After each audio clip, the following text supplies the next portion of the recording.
रेगिस्तान के पास कनिष्कपुर नाम का एक गांव था। गांव में भयानक गर्मी पड़ती थी और पानी की बहुत किल्लत थी। पूरे गांव में सिर्फ एक ट्यूबवेल था, जिस पर सुबह शाम सिर्फ 2 घंटे के लिए पानी आया करता था। इसलिए ट्यूबवेल पर पानी की लंबी लाइन रहती थी। गांव में मुरारी नाम का एक डबल रोटी बेचने वाला रहता था।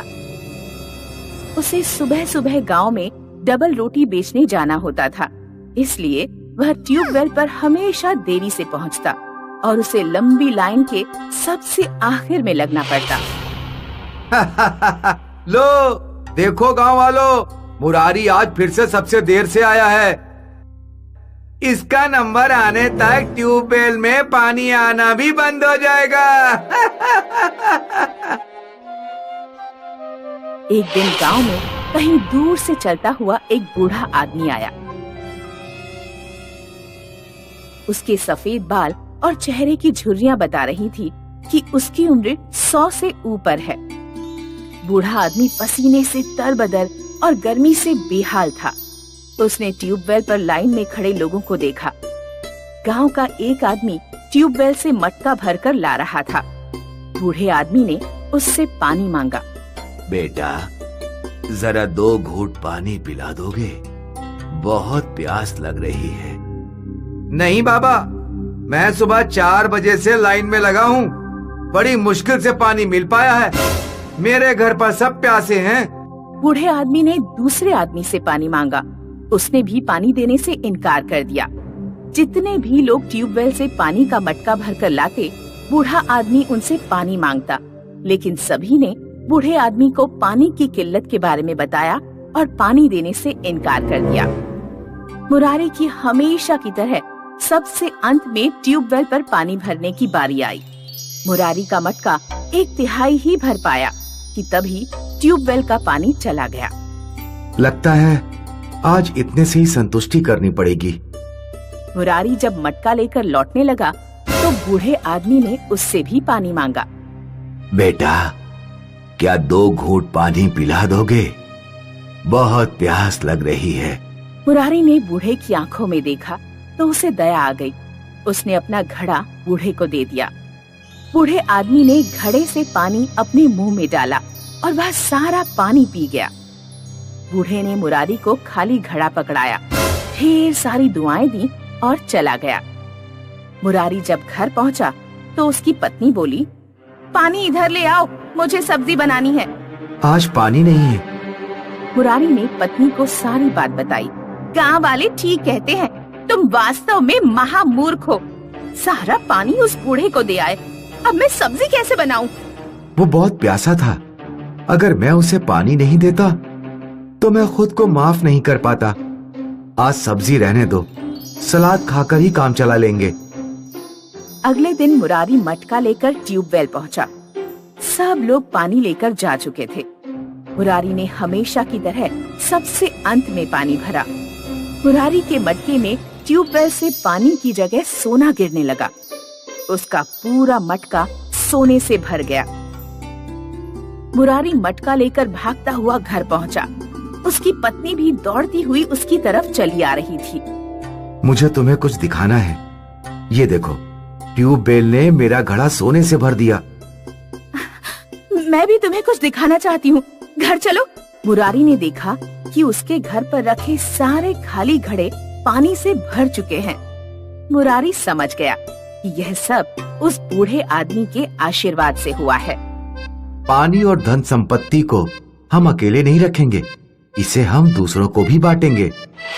मुरारी ने गांव के लोगों को अपना पानी बांटा और गरीब लोगों को कुछ सोना भी दिया। गांव के मुखिया को जब ये बात पता लगी कि ट्यूबवेल सोना दे रहा है, मुरारी सबसे अंत में मटका भरता है, इसलिए शायद ट्यूबवेल उसे सोना देता है। मैं भी अपना पानी सबसे अंत में भरूंगा। मुखिया सुबह अंधेरे ही लाइन पर लग गया। अरे मुखिया जी, आज आप लाइन में क्यों लगे हैं? आपको तो बिना लाइन में लगे पानी भरने का अधिकार है। जाइए, और पानी ले आइए। नहीं, आज से मैं भी लाइन में लगकर ही पानी लूंगा। लगातार 4 घंटे खड़े रहने के कारण मुखिया के पैर दर्द करने लगे, लेकिन सोना पाने के लिए वह खड़ा रहा। अंत में जब उसने अपना मटका भरा तो ट्यूबवेल से उसके मटके में सिर्फ कुछ बूंद पानी गिरा। सोना कहाँ है? इतनी देर में लाइन में खड़ा रहा सिर्फ इसलिए कि मुझे सोना मिल सके, और इस ट्यूबवेल ने मुझे सिर्फ पानी की कुछ बूंदें दी।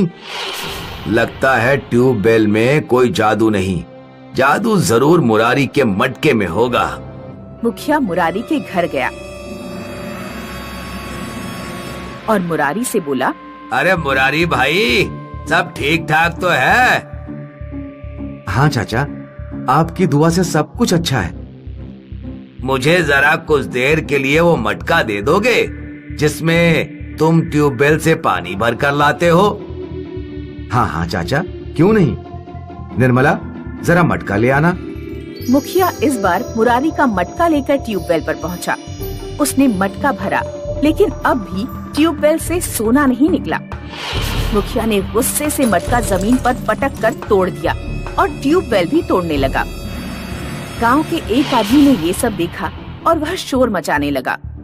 अरे गांव वालों सुनो, लगता है हमारा मुखिया पागल हो गया है। वो ट्यूबवेल तोड़ रहा है। अगर ट्यूबवेल टूट गया तो हम सब प्यास से मर जाएंगे।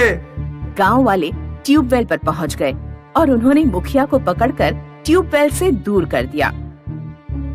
मुझे सोना चाहिए, सोना। इस ट्यूबवेल ने मुरारी को सोना दिया है, तो मुझे भी सोना जरूर मिलना चाहिए। आखिर मैं इस गांव का मुखिया हूँ। मुखिया जी, मुझे ट्यूबवेल ने सोना नहीं दिया। ये सब तो एक बूढ़े आदमी के आशीर्वाद से हुआ है, जिसे मैंने पानी पिलाया था। मुखिया जी, आज से आप हमारे मुखिया नहीं हैं। हम सब अपनी सहमति से मुरारी को गांव का मुखिया चुनते हैं। इस तरह सिर्फ एक अच्छा काम करने के कारण मुरारी की पूरी जिंदगी बदल गई और वह खुशहाल जीवन बिताने लगा। हर साल मई जून के महीने में उबलापुर गांव में भयानक गर्मी पड़ा करती थी।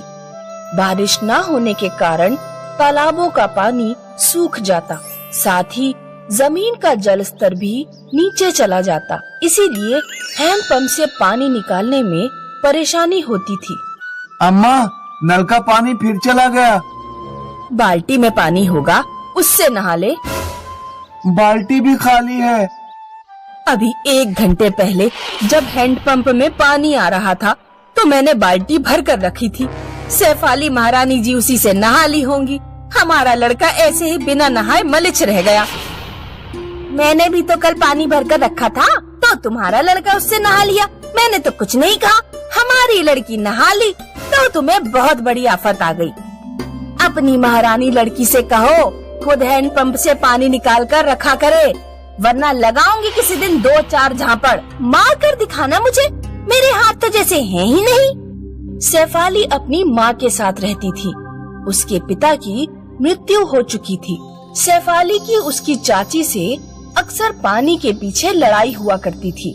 सैफाली के पिता की मृत्यु के बाद चाचा चाची सैफाली और उसकी माँ को घर से निकाल देना चाहते थे। शाम को जब सैफाली के चाचा धनु सिंह घर लौटते हैं तो सोमवती अपने पति के खूब कान भरती है।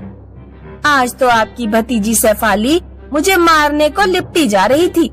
जरा मैंने कह दिया कि हैंडपंप से पानी खुद निकाल कर रखा कर, ऐसे मारने को लिपटी वो मुझे। वो तो ये कहो कि बबलू घर पर था, उसने बचा लिया मुझे। भाभी ने कुछ नहीं कहा? तुम्हारी भाभी तो पूरा मजा ले रही थी। वो तो अपनी लड़की के हाथों मुझे पिटवाना ही चाहती है। इस तरह झूठ बोलकर सोमवती धनु सिंह को चढ़ा देती है। धनु सिंह गुस्से में तुरंत अपनी भाभी के कमरे में जाता है और उनका सामान बाहर निकालकर फेंकने लगता है। चाचा, ये क्या कर रहे हो? तुम लोग यहाँ से बाहर निकलो। भैया मर चुके हैं। अब तुम लोगों को यहाँ रहने का कोई मतलब नहीं। सैफाली और उसकी माँ सरपंच के पास धनु सिंह की शिकायत करने जाते हैं। पंचायत बैठती है लेकिन सैफाली की चाची सरपंच को रिश्वत देकर फैसला अपने पक्ष में करवा लेती है। धनु सिंह, सोमवती और बबलू तीनों धक्के मारकर सैफाली और उसकी माँ को घर से बाहर निकाल देते हैं। माँ, अब हम कहाँ जाएंगे? बेटा, नानी के घर चलते हैं। इस गांव में धनु सिंह की वजह से हमें कोई आसरा नहीं देगा। भरी दोपहरी में सैफाली की माँ चलते चलते धूप और गर्मी के कारण बेहोश हो जाती है। उठो माँ, तुम्हें क्या हो गया? सैफाली इधर उधर पानी खोजने लगती है, लेकिन उस वीराने में उसे कुछ नहीं मिलता। वो दौड़ती हुई झाड़ियों के पास पानी की तलाश में जाती है। वहाँ उसे एक हैंडपंप दिखाई देता है। हैंडपंप खराब था, उसमें हैंडल नहीं था। सैफाली तुरंत एक मजबूत लकड़ी ढूंढकर हैंडल बनाती है और हैंडपंप में फिट करती है। 1 घंटे लगातार प्रयास करने के बाद नल से कुछ निकलना शुरू होता है, लेकिन वो पानी नहीं, तरल सोना था जो बाहर निकलते ही जम जाता। ये तो सोना है। सैफाली थोड़ा सा सोना लेकर ही अपनी माँ के पास दौड़ती है। माँ अभी भी बेहोश थी। एक नौजवान घुड़सवार रास्ते से गुजर रहा था। सैफाली उसके पास जाकर बोली, मेरी माँ को अस्पताल तक पहुँचा दो और बदले में ये सोना ले लो। घुड़सवार सैफाली और उसकी माँ को अस्पताल तक छोड़ देता है। फिर मिलेंगे। अस्पताल में माँ का कुछ दिन इलाज चलता है और वो ठीक हो जाती है। माँ, नानी घर जाकर बोझ बनने की जरूरत नहीं है।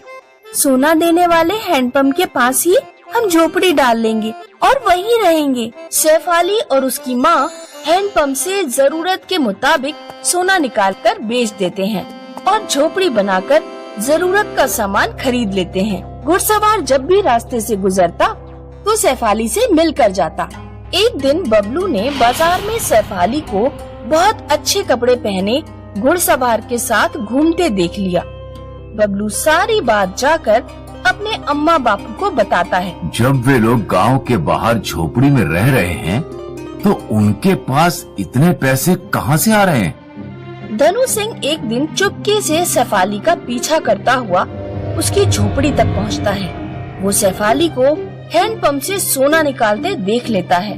धनु सिंह घर आकर एक बैलगाड़ी तैयार करता है। ये बैलगाड़ी से आप कहाँ जा रहे हैं? सैफाली की झोपड़ी के पास एक हैंडपंप है जो सोना देता है।